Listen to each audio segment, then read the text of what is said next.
You know, Leica is celebrating its 100th year of camera production. They've got a long and storied tradition in the world of photography, and it wouldn't have been possible if they didn't take a major risk early on by switching from microscope production into photography as well.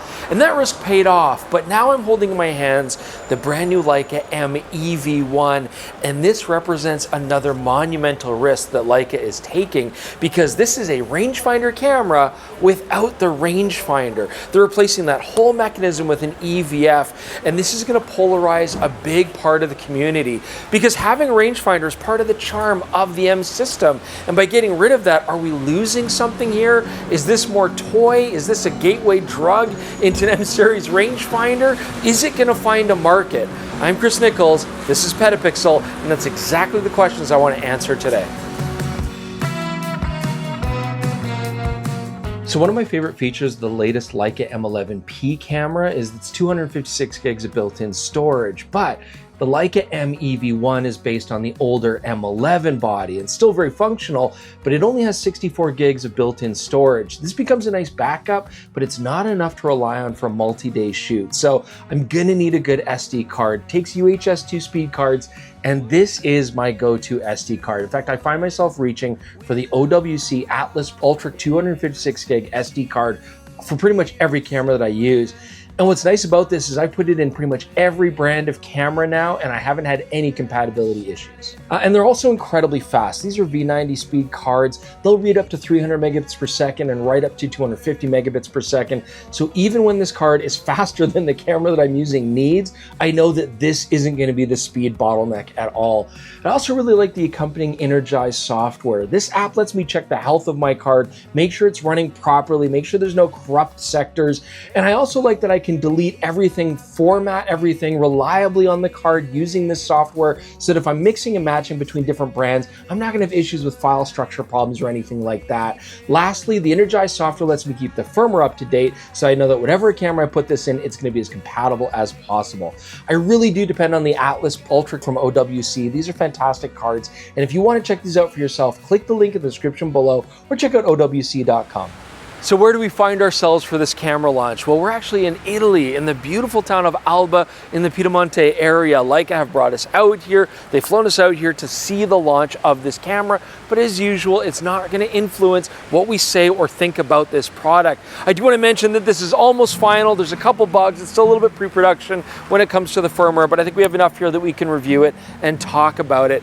And of course, Alba is a gorgeous city. It's been sunny and beautiful until now. As you can see, it's super rainy, and it's very strange because the instant that they showed us this camera for the first time and revealed it to us, it's like the storms came in. I hope that's not prophetic for what's to come.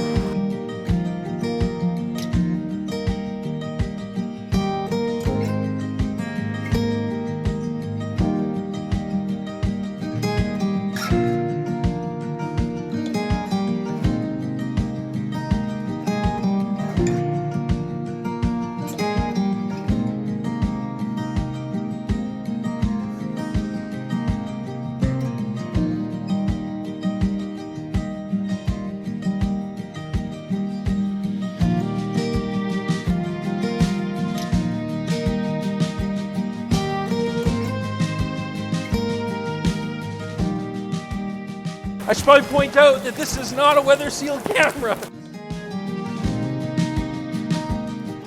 Now, this is not Leica's first dalliance with having electronic viewfinders associated with the M series camera, because they've had the VisuFlex out for a long time, and this is a supplementary EVF that you could attach to M series cameras to give you all the benefits of an EVF. And the VisuFlex has been very popular. I mean, there's absolutely a desire and need to have the assistance the electronic viewfinder can give you, but they're also universally unliked.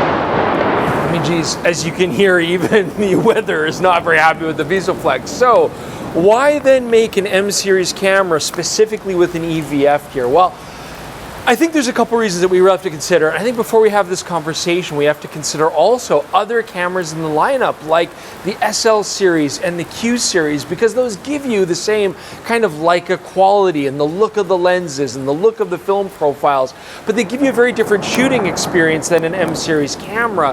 And of course, they give you an EVF. And so I think what Leica is trying to do here now is take a risk in saying, is there a market for people who want an M series shooting experience, but maybe find the rangefinder part of it difficult to use or hard to use, maybe with aging eyes, or they just like the benefits of an EVF, but don't want to go to something like a fixed lens Q or a very large interchangeable SL series of cameras. I mean, look, the M in Leica M stands for Mesucha, large viewfinder, large rangefinder, because that was a big change for them when Leica came out with the M series. Now we get a large viewfinder, but it's an electronic viewfinder. Is there a desire for that? Is there a need for that? Well, I mean, there's a lot of benefits to having an EVF, and it goes beyond just the classic ones when we talk about M series cameras. So let's get into that next. So of course, one of the most notable things about looking at this new M EV1 body is that there is no glass in front. It's just flat black. They put the Leica red dot here in the middle of the camera. I'm kind of surprised they didn't put it over here just to kind of balance out the overall look.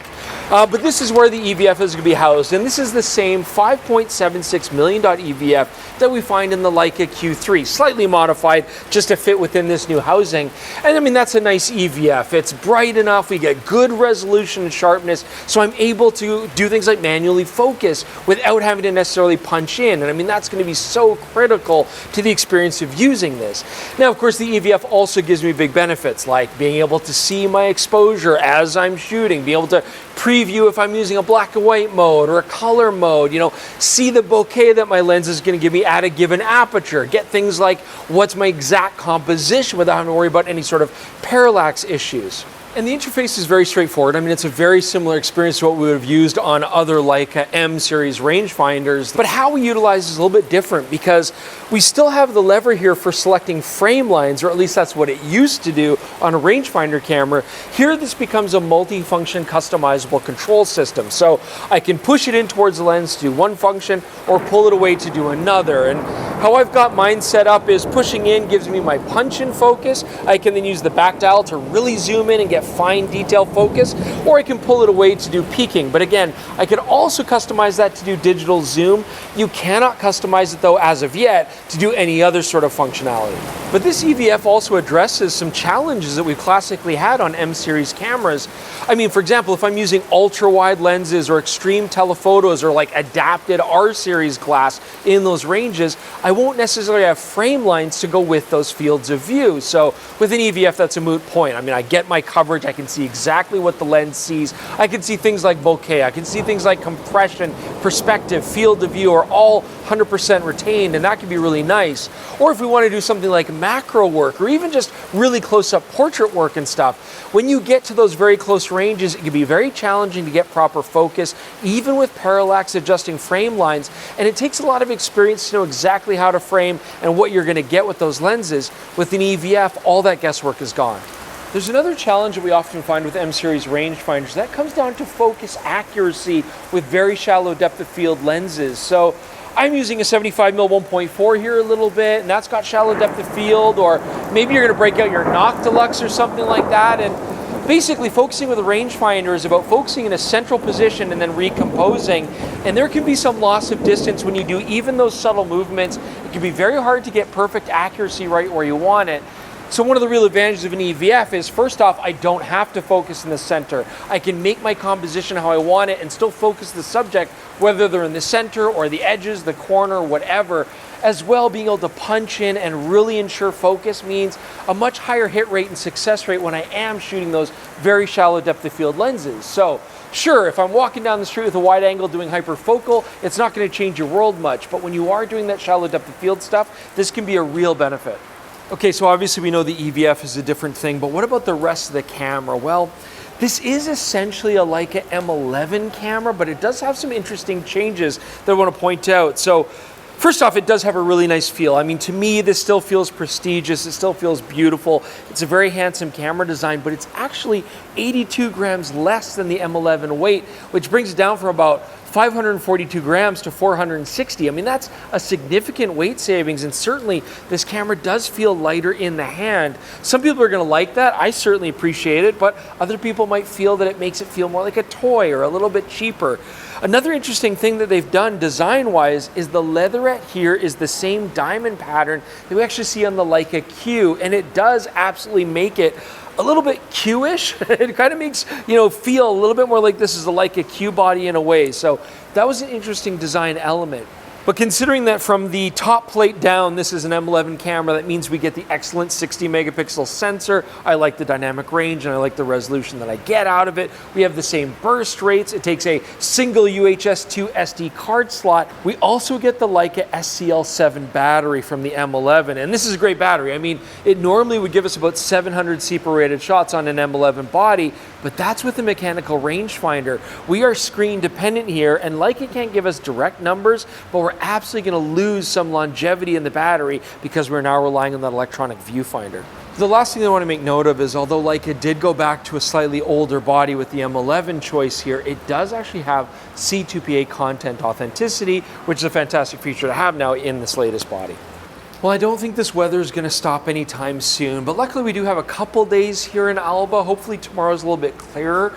And I don't really want to do any more talking points hiding from the rain under these archways. But let's go to Jordan next. I think this is a good time for him to talk about video. All right, day 2, and I think as you've just learned, Leica's decided not to put video in the EV1. That's fine. We didn't expect it anyways. But we're having a really good start to the day because we're at the winery just outside of Alba called Fontana Freddo, and we've had 3 fantastic and full glasses of wine. So both Jordan and I are in top form.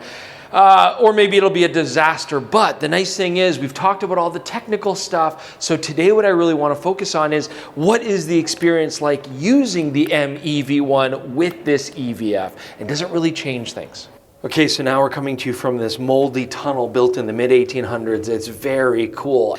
And so the first thing that I want to say and get across about using the M EV1 is that despite the fact that I'm focusing and composing with an electronic viewfinder, it still feels like I'm shooting an M camera. And I think that's an important thing to get across. Like the feel in my hand, the operation of the lens, the focusing experience, the way that I'm shooting, in tiny streets in Alba, and then, finding interesting light out here at the winery and stuff, it still feels a lot like an M rangefinder experience. So I have to admit, I do have one frustration with the M EV1 camera, and that is the startup time. It's not any slower than the M11. In fact, it's exactly the same. It's that sort of 2.4 second startup time. But with a mechanical rangefinder, when you turn the camera on, you can start focusing with the rangefinder and wait for it to catch up so you're ready to shoot. But with the EV1, you can't do that, right? You're waiting for the EVF to kick in place, and that does have a delay, and that can be pretty frustrating, especially when you want to get something quick.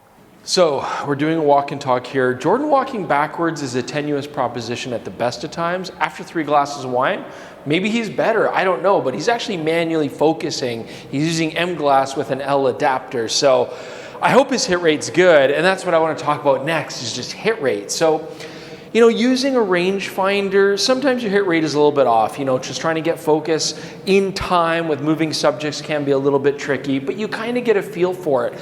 On the EVF, I'm finding it to be a pretty comfortable experience. I'm happy with my hit rate, but I will be honest, there are still occasions where I'm missing my focus a little bit. The resolution of the EVF is good, but still, sometimes it's not precise enough without punching in. I don't like peaking, so I'm pretty much avoiding that. I find it useful at wider apertures, but not at tighter apertures. But punching in and focusing is precise, but it's also a slower proposition. So I'm really trying to focus just off the general EVF. I'm gonna say actually my hit rate feels very similar to what I would have gotten with a mechanical rangefinder. So I think one of the natural comparisons people are gonna make is to the Leica Q system, because you're getting a similar EVF, you can manually focus that lens, but I of course am lacking any sort of autofocus capability here. I do get interchangeability of focal lengths though. But to be honest, this feels a lot more like if I was using a Sony mirrorless body with a Leica M to E adapter, where I'm in manual focus, I'm relying on the EVF to focus with, I'm using my punch and focus a lot. That feels like a very similar experience here. But I do also have to admit that this camera is bringing up a bit of an internal struggle with me. And just to give you guys context, I was never big into rangefinders earlier in my career. I didn't really enjoy the whole experience. It seemed like a novelty and, a lot of limitations and stuff. But over time, I started to gradually realize that that was the beauty and the charm of it. And it was really only until we got to the M10 and honestly even more so the M11 that I really started to enjoy and value the experience as a unique sort of shooting style. And so it's not intuitive. I mean, it's something that takes time to sort of hone some skills and get better at it and learn how to focus quickly and how to move with the camera. But once you get that natural skill and that natural experience, it becomes a really enjoyable kind of shooting style. With this camera, I feel like it's taking me back because I'm getting rid of all that. And so I'm taking for granted a lot of things. I love the exposure preview. I'm shooting a lot of black and white, and I love being able to see in black and white.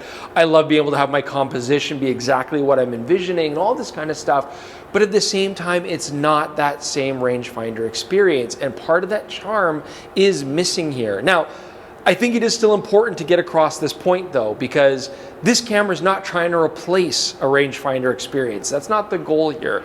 This camera is trying to give people a different alternative beyond the rangefinder, and that's why they did not call this a Leica M11 EV1. They don't want it to be a variant of the M11 experience. They're really trying to start a whole new line and a whole new shooting experience. So while Chris is having a nap, I decided that I was going to audition a few different people for the role of person who concludes the video. This is Ted Forbes reading for the role of Chris Niccolls.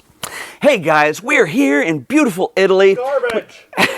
This is Kyle Meshner reading for the role of Chris Niccolls. You know, the Leica M11 EV is a really great... Terrible! It's all wrong! This is Casey Kavanaugh auditioning for the role of Chris Niccolls. As you can see, we're here in beautiful Calgary. Energy! Hi, my name is Ben Chaish. I'm reading for the role of Chris Niccolls. Go ahead. Now, the 35mm is the best focal length that has ever existed in the history of the world. It's the basic human... No, all wrong. Damn it. This is Gadgen, reading for the part of Chris Niccolls. Dude, I mean, I have the hair. Why do I have to read the lines? All right, guys, I'm Kevin Mackey. I'm ready for the part of Chris Niccolls. Christopher Nicholas here, and you guys know I only shoot with Olympus. Hi, I'm Chris Niccolls. I'm auditioning for the role of Chris Niccolls. Here I go. Jordan, I'm so tired. The jet lag's real. I need a nap. Oh my God, you're perfect. And scene. Okay, so now that I've got the job, let's bring this baby home and finish this up, because I've had a very interesting experience shooting the Leica M EV1. And I mean, my conclusion is this: like, anything that you could say about the camera is pretty straightforward. I mean, it's out there. It's not trying to make any secrets. It's not bringing any new tech. There's no groundbreaking anything. It's just a very different variety of Leica M camera now. Does it lose some of its charm and some of its cachet because it lacks a mechanical rangefinder? Yes, absolutely. I mean, that whole experience is gone. The shooting experience, the energy and effort that it takes to learn how to use a mechanical rangefinder properly, that's not there. And actually, that's going to appeal to some people. For others, they're going to feel that this is more toy-like. Do I enjoy the fact, though, that it's a lighter body? Yes, absolutely. And it still does feel like a premium M series experience. This doesn't feel, to me, like a cheaper, more basic camera at all, just a different way of composing. At the same time, do you get all the benefits of having an EVF, and do I appreciate those?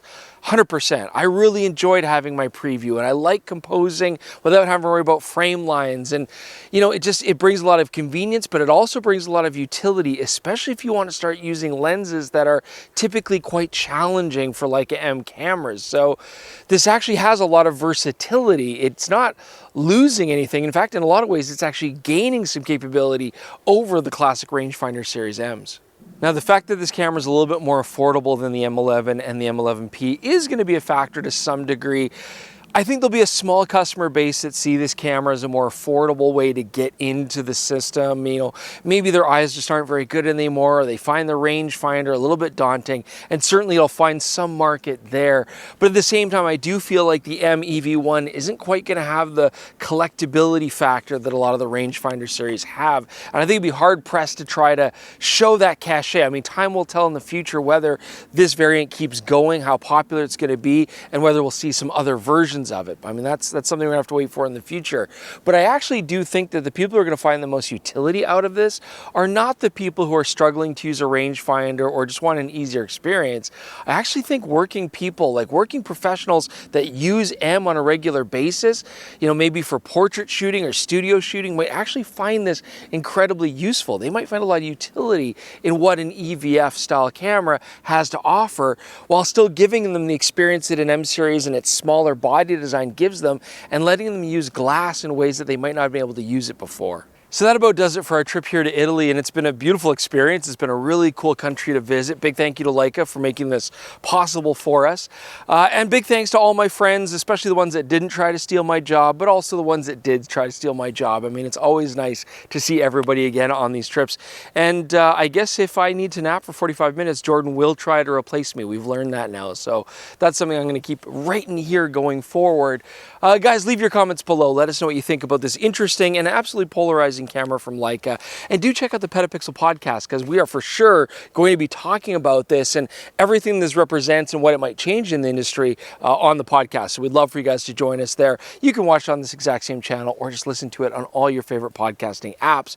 Do consider also getting a PetaPixel.com membership. $3 a month, $30 a year. You get big discounts on KH.com, the Moment Store, our merch store, and you also get access to the JPEG and RAW sample files that we use from the gear that we review, and so you can check those out and really pixel peep them and make some judgments for yourself. Anyways, thanks for joining us, guys. We'll see you soon with more on PetaPixel.